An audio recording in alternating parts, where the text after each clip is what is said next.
આજે આપણે બનાવીશું સમર સ્પેશિયલ ચીકુનું જ્યુસ,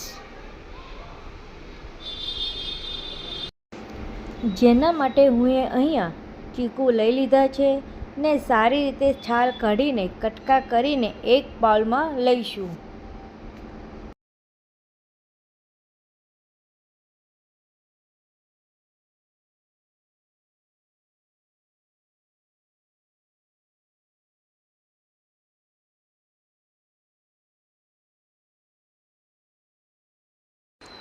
એક બાઉલમાં ખજૂર લઈશું, જેની હું પેસ્ટ બનાવી લીધી છે.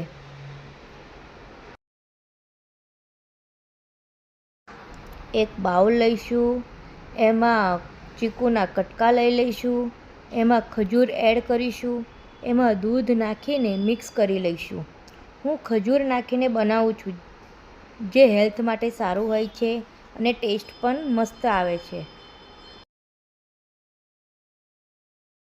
તો આપણો ચીકુનો જ્યુસ બનીને તૈયાર છે.